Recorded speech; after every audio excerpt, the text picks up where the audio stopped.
Welcome to another episode of Otaku Dine. I'm the host with the most, aka Sleepy Melbourne, in the building. Just Charles is here with me. What up? We are here talking about One Piece, chapter 1153. Yeah, 1153. We are still, the cover arc is still, we're still in Wano for some reason. Which is good. good. I like Yamato as a person. I wish he was here right now because it would be very, very useful to have somebody with a good old-fashioned mallet to smack somebody upside the head. But I'm happy with where she's at. I don't like her not to be on the crew. I like Luffy, but if we're getting a new member, I want it to be Luffy. Loki already straight up refused. That doesn't matter. Yeah, it does. I don't know. I don't think any Straw Hat actually refused the initial invitation. Zoro.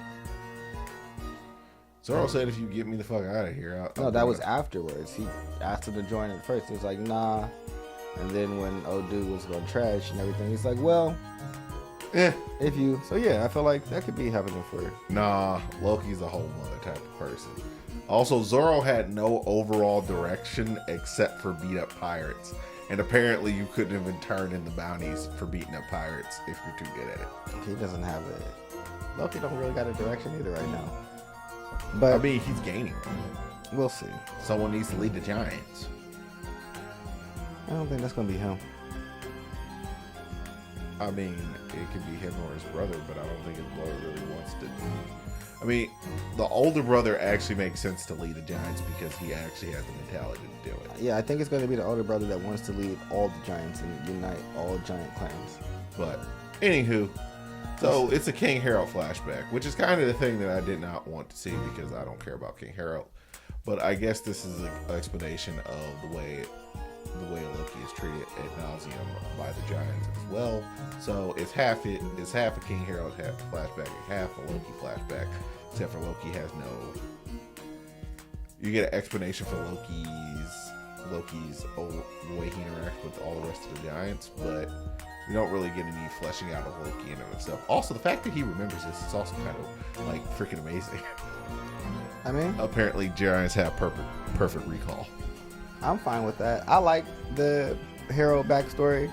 Starts off with Dorian Broggy and Harold, and talking about how Harold had ancient giant blood, and so that's why he's bigger, stronger than the other giants. But Dorian Broggy are right along with him, causing chaos and Robin basically having a great time.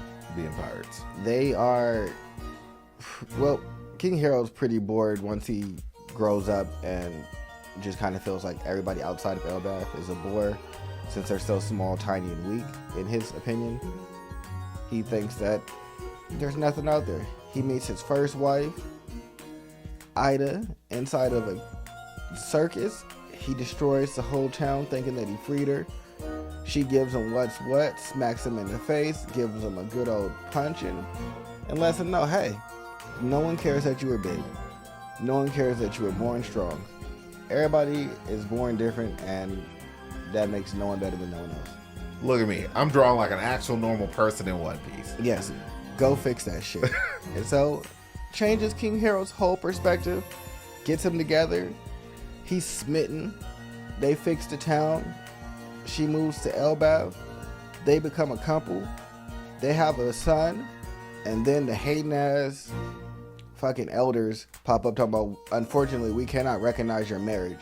Only pure blood can be permitted within the royal family. Like, what are you talking about? Well, who runs the royal family? Well, you do. Well, I get to decide who's allowed inside of my family. Nope. And none of you guys are going to be able to do anything about it because I'm going to put you guys in the Kaneki Buster. So, yeah, shut up. Yeah, he shouldn't have listened, but he ended up listening, which gives us his second wife, Estrid. She's a typical, looks like any other woman in One Piece. Normal, but noble. She's a nut, very into feng shui, or whatever they call feng shui in their world. And she basically starts rearranging all of the castle, having gold moved to her room, because she's probably, Wait. Oh my God. I literally just realized this. All right, so feng shui is typically has to do with the gathering and manipulation of energy. Yeah. Kind of like, magic. Yeah, she said gold and jewels were bad energies for the king. He needed earth and wind energies. I'm pretty sure she used that to set up the summoning circle to bring in the people who ended up getting killed. I don't know what she did, but she because she dies. I mean, I'm pretty sure she just straight up robbed him as well. But hey, she ends up having baby Loki and freaking out because he has slit eyes, and tosses him into the underworld. And Black's flare, which doesn't matter because Loki is a goat, and so he crawls back up. King Harold is struggling against the walls of diplomacy, with the world government blocking his tries to build basically alliances with the other nations. I mean, that makes sense because most other nations are a part of the world government, so unless you join the world government, they're not going to let you ally because that undermines the entire point of the world government. Like, I don't understand why he's vexed by this. It doesn't make sense. Because he wants the countries to just be free. I mean, wanting something and but it seems like he doesn't understand. Wanting it is just like, why can't things be this way? As opposed to, I don't understand why this isn't working. You understand exactly why it's not working. Because the world government's in the way. So that's the reason why the statement, I don't understand. Oh, he doesn't say I don't understand. He just says, why can't the countries just be free? He's just upset about it. You know why they can't be free. The world government is not. Yeah, but why are they doing that? I guess is for control. Yeah, but it's a little more than control because they're looking for world destruction. I mean, are they? Yeah. They're slowly marching the world to destruction. That's what they keep talking about. That's what Vegapunk uncovered. So it's like, they're not really looking for control. They're just looking to keep this thing going towards this doomsday, which is like, what's the real goal in that? Like, I don't understand, like, the end goal with this, with Vegapunk's like, oh yeah, we're going to destroy the world. But why?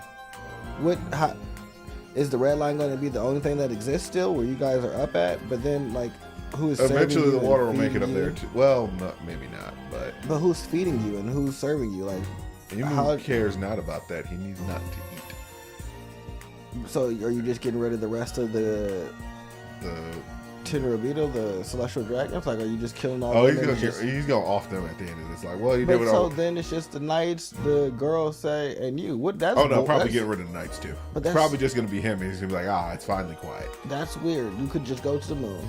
Oh, the moon is completely empty. I am never really particularly a fan of the pointless destruction route. Yeah, that's why I need to have like for your villain, you gotta have like a goal. Yeah, at some point. So I need to know what his goal is, because right now it's just like, we're flooding the world. Oh, I don't know if they're purposely flooding the world,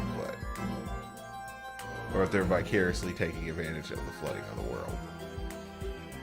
But anywho, ultimately, Loki's mother is kind of a crazy person, and then she dies. Well, no body, no death. No, she's dead. How? Well, she died of illness. Now, the person I want to see is nobody, no death. I don't care about her. Harden's mom is still alive. All right, and that's what I want to see. I guarantee you, that woman who birthed Loki is probably still alive. It's still gonna be a problem. I doubt it. I've seen somewhat Oven survive floating all the way to Alabasta. True, but it's just like that was characters that were currently there. This is someone that is in the past, and to say that they died then, I don't believe that they're alive now. Like, I'm comfortable with saying she's dead, but like I said, I want to see Ida come back into the fold because she's not dead.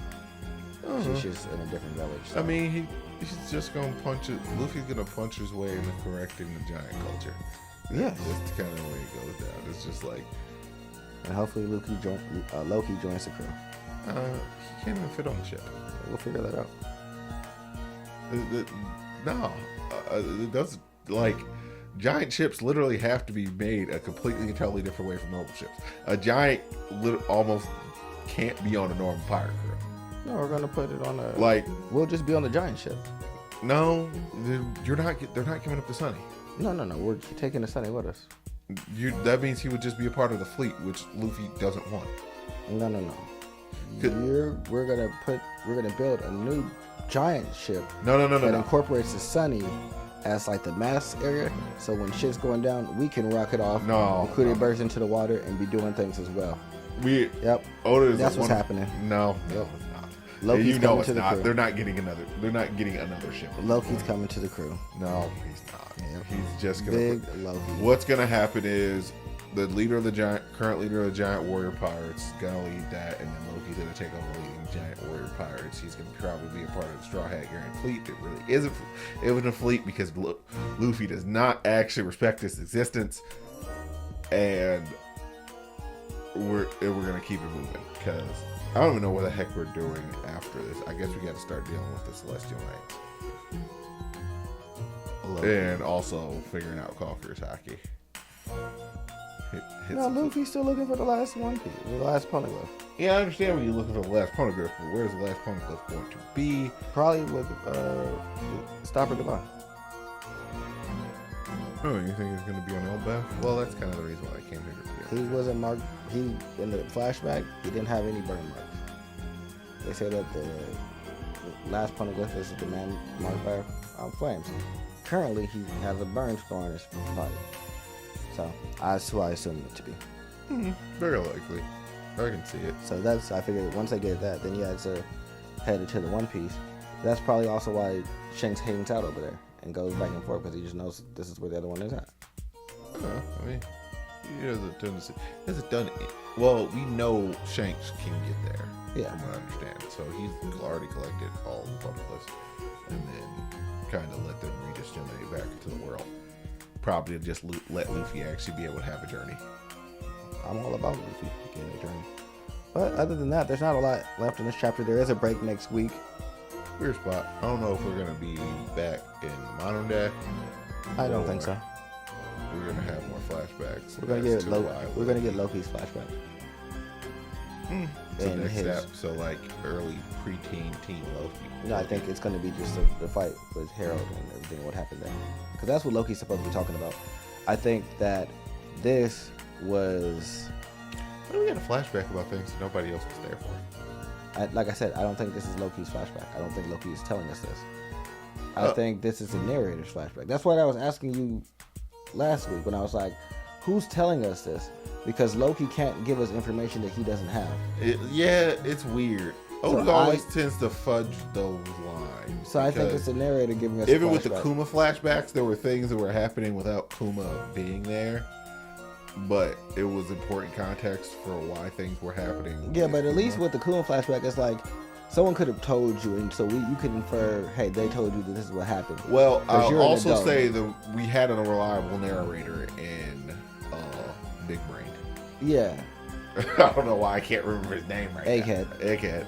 So Kuma's flashback was from the perspective of Egghead, so at least it's like, how'd you figure this out? This is my entire existence is figuring things out. So, whatever.